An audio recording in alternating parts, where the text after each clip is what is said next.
Hello दोस्तों इस video में हम देखेंगे कि पेपर 3 पार्ट 1 जिसमें इंडियन हिस्ट्री शामिल है, इसकी तैयारी हम कैसे करें, हम बुक से कितना पढ़ें, किसको छोड़ें और इसका नोट्स बनाना भी है कि नहीं बनाना है।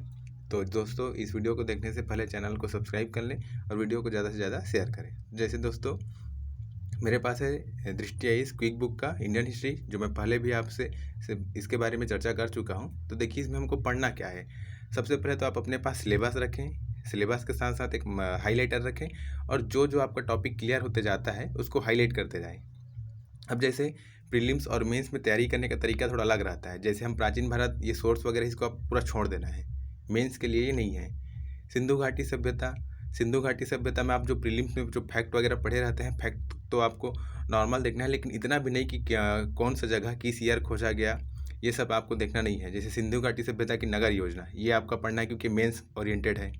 ऐसे ही आप इसमें जो बुक में जब अंदर जाएंगे, ये तो प्रॉपर एक PDF फॉर्मेट है जिसमें पूरा सोर्स अवेलेबल नहीं है, हम जितना है उसके हिसाब से पढ़ते हैं। जैसे ऋग्वैदिक काल आप पढ़ेंगे तो ऋग्वैदिक काल में जैसे ऋग्वेद संहिता की रचना इस काल में हुई, ये मूलतः ग्रामीण सभ्यता थी। अब यहाँ से जैसे 1400 में एशिया माइनर से क्या क्या मिला, ये इतना आपके लिए इम्पोर्टेंट नहीं रहता क्योंकि ये फैक्चुअल टाइप हो जाता है। फिर ये ऋग्वेद की ईरानी भाषा में क्या कहा गया है, ये फैक्चुअल है, फैक्चुअल को आपको छोड़ते जाना है। इसमें हमको उस टाइम की जो आर्थिक, सामाजिक, राजनीतिक स्थिति क्या थी, इस पर हमको ज़्यादा फोकस रहना पड़ता है। जैसे भौगोलिक विस्तार में आप प्री में जो पढ़े बस उसी को आगे बढ़ते जाना है।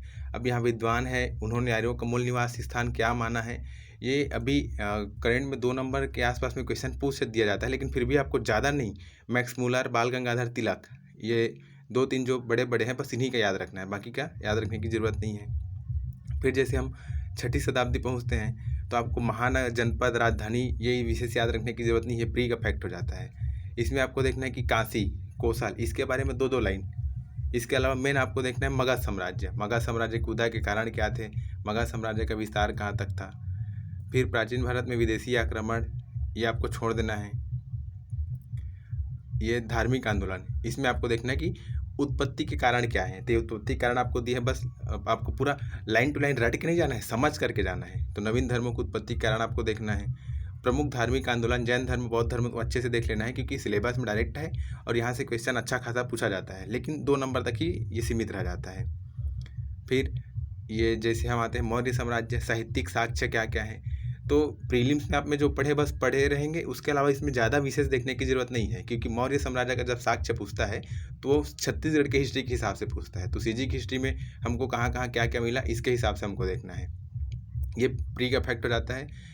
ये साक्ष्य वगैरह का आपको छोड़ देना है। शासक वगैरह में भी ज़्यादा नहीं पूछता, इसके जगह में आपसे पूछा जाता है कि इस समय की वही सामाजिक, आर्थिक, धार्मिक स्थिति क्या थी, जो बड़े शासक हुए उनके द्वारा किए गए कार्य, अशोक की धम्म की नीति क्या थी। तो नीति वगैरह से रिलेटेड क्वेश्चन आते हैं। ऐसे ही जब मैं आगे बढ़ते जाता हूँ, गुप्त एरा में वही है। गुप्त एरा में आपका विदेशियों के विवरण वगैरह से रिलेटेड नहीं, इसमें जैसे जो इस टाइम के जो राजा थे, खास करके समुद्रगुप्त, तो समुद्रगुप्त की विजय अभियान के बारे में बताइए। फिर वही आर्थिक, सामाजिक, राजनैतिक स्थिति। अब जैसे संगम काल के बारे में हमें ज़्यादा जो नहीं देखना है, विविध पहलू आपको छोड़ देना रहता है। इसमें ये इस पर फोकस रहना है, विज्ञान और प्रौद्योगिकी का क्या विकास हुआ था। शिक्षा के प्रमुख केंद्र, ये तक्षशिला, नालंदा, इसको देख लेना है। फिर जैसे मध्यकालीन भारत में जाते हैं, मध्यकालीन भारत के केस में आपको किसने कौन सी पुस्तकें लिखी, इससे हमको कोई मतलब नहीं है। अरबों का सिंध विजय में भी इस नहीं देखना है। लास्ट में आपका बस वही रहता है, मेंस का थोड़ा अलग ही कॉन्सेप्ट रहता है।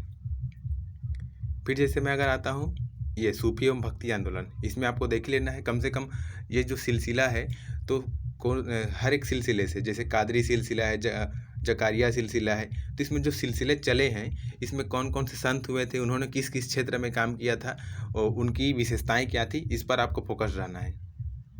मुगल काल में आक्रमण के कारण बस देख लेना है, जहाँ आपको रट्टा नहीं मारना, जो जो कारण समझ में आए उस कारण को देख लेना है। भारत का पहला आक्रमण, ये पहला आक्रमण देखने की ज़रूरत नहीं है क्योंकि प्री का फैक्ट हो जाता है।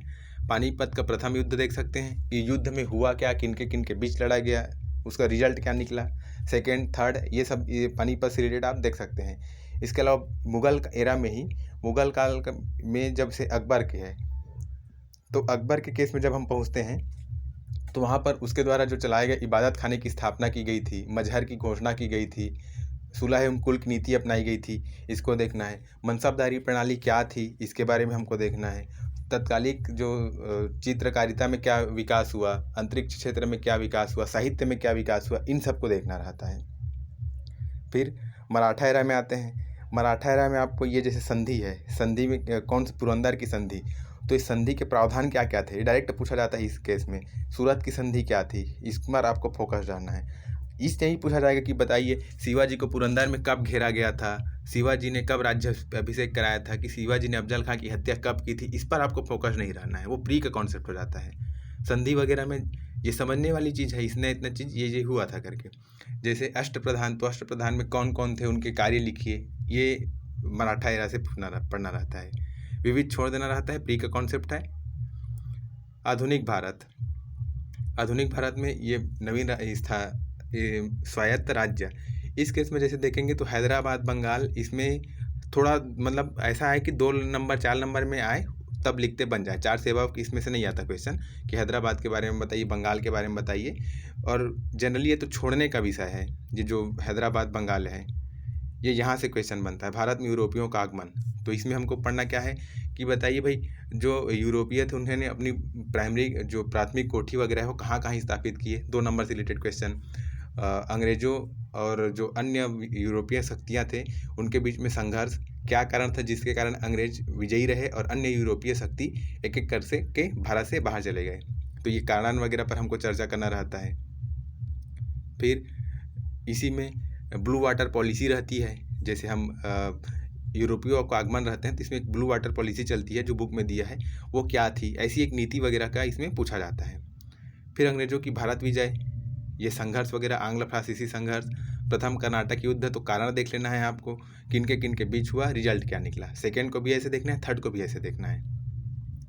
फिर ब्रिटिश शक्ति का विस्तार, द्वैत शासन क्या था, ब्रिटिश शक्ति के विस्तार के कारण क्या थे, द्वैत शासन स्थापित, इसमें जो लिखा गया है कॉन्सेप्चुअल आपको रहना है, ज़्यादा आपको रट्टा नहीं मानना। जैसे प्लासी की युद्ध 23 जून 1757 को हुआ, नहीं, हमको बस प्लासी की युद्ध 1757 में हुआ, बस इतना पता है, बस इसी के बेसिस पर हम आगे लिखेंगे। बक्सर की युद्ध 1764, बस इतना, ऐसा नहीं कि 22 अक्टूबर।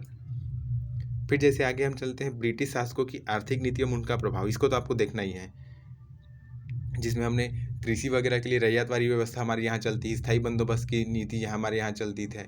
इसके अलावा जो वेल्थ ऑफ थ्योरी का जो सिद्धांत दिया गया था, वो सब चीज़ इसमें पढ़ना रहता है। 1857 का विद्रोह, भूमिका देख लीजिएगा।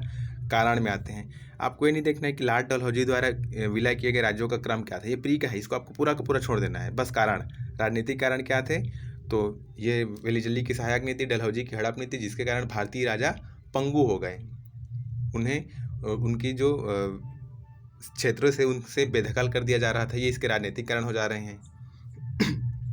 फिर हम जैसे प्रशासनिक कारण में आते हैं, तो इसमें भी आपको मतलब ऐसा है कि अगर ये 4 नंबर 8 नंबर में आए कारण बताइए, तो आपको शॉर्ट कर करके 2-2 लाइन में लिखते बन जाए, ऐसा आपको याद रखना है। सामाजिक धार्मिक कारण, इसी में जैसे हम आते हैं कि ये अगर आप अगला पेज में जाएंगे तो वहाँ पर लिखा है कि इतने इतने एरा में, मतलब इस सन में आपका जो एनफील्ड राइफल था वो लाया गया। अगर आपको पता है 1856 दिसंबर 1856, तब तो आपको ठीक है, नहीं पता तो उसको छोड़ते जाना है, क्योंकि मेंस है, मेंस का तरीका अलग ही रहता है पूछने का, वो प्री का चीज़ है। फिर प्रमुख भारतीय विद्रोह, इसमें तो विद्रोह आपको पढ़ना ही है क्योंकि डायरेक्ट सिलेबस में दिया है, विद्रोह का वही देखना है हमको, कारण क्या था, नेतृत्वकर्ता कौन थे, कब हुआ और इसके रिजल्ट क्या निकले। सामाजिक धार्मिक सुधार, इसमें सुधार में हमको देख लेना है, बशर्ते जैसे यहाँ एक ईयर दिया गया है, तो चूँकि ब्रह्म समाज हम पढ़ रहे हैं, तो ब्रह्म समाज के केस में ब्रह्म समाज की स्थापना कब हुई, बस ये ईयर एक मेन रहता है। उसके बाद कौन से ईयर में आदमी सभा की स्थापना की गई, कब फारसी भाषा में उन्होंने मिरातुल अकबाल लिखा, ये जरूरी नहीं है, क्योंकि हमसे वो पूछा जाएगा कि ब्रह्म समाज क्या था, ब्रह्म समाज का योगदान बताइए। इस केस में हम स्थापना कब हुआ और इसके योगदान क्या थे, जैसे मानव विवेक, तर्क शक्ति, वेद उपनिषद, ये वगैरह जो दृष्टिकोण था, बस ये हमारा मेन है।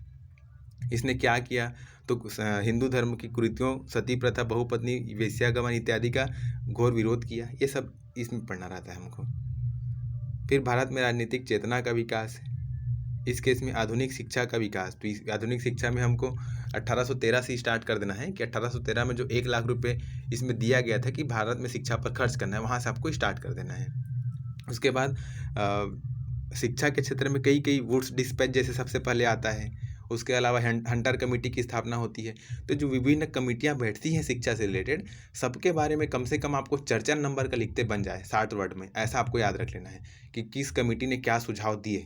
बस यही मेन है इस कमेटी रिलेटेड से।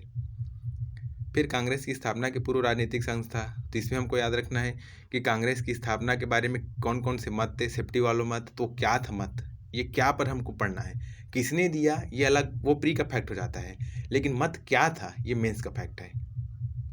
फिर इसी में राष्ट्रीय आंदोलन, कांग्रेस की स्थापना संबंधित ये विवाद, मत, सिद्धांत, ये इसी का है, मेंस का पार्ट है, मेंस में आपको इसको पढ़ना ही है। फिर गवर्नर जनरल एवं वायसराय, ये कार्यकाल, ये इम्पोर्टेंट नहीं रहता मेंस के लिए। फिर संवैधानिक विकास हमारा वहाँ पर भी काम आता है, आपका जो कॉन्स्टिट्यूशन उसमें, और इसमें भी काम आता है। संवैधानिक विकास से भी आपको वही कि हर चीज़ से कम 4 नंबर के लिए आपको लिखते बन जाए। विश्लेषण से आपको छोड़ देना है पूरा, ये प्री का फैक्ट है। इसी में गांधी एरा जब जाते हैं तो गांधी एरा में भी हमको लिखते बन जाए, ऐसा चीज़ हमको याद रखना है। तो दोस्तों ये वीडियो यही तक था। इसके अलावा बाकी जो सब्जेक्ट है इसके लिए फिर से अगला एक वीडियो आएगा। धन्यवाद।